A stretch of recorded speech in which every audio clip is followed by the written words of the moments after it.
सो अब हम बढ़ते हैं अगले टॉपिक की तरफ जो कि है द हार्ट साउंड। सो अगर तुमने कभी किसी की हार्ट बीट सुनने की कोशिश की होगी तो तुमने एक साउंड सुना होगा इस तरह का। जब डॉक्टर स्टेथोस्कोप लेके सुनता है तब उसको भी ऐसा ही सुनाई देता है। सो बेसिकली इस साउंड को अगर तुम रिलेट करो तो किस तरह का साउंड है, धक धक धक धक।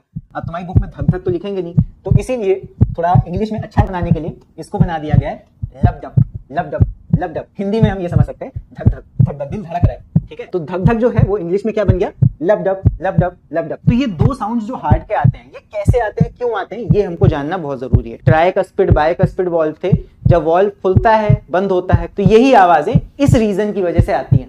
हार्ट के कॉन्ट्रैक्ट होने की वजह से नहीं आती, जो वहां पे वॉल्व लगा है उसकी ऐसे लेयर्स टकराती हैं, खुलती बंद होती हैं खुलती बंद होती हैं, तो वो क्रिएट करती हैं धक धक धक धक धक धक इस तरह। सो आई होप ये चीज क्लियर हो गई होगी तुम्हें।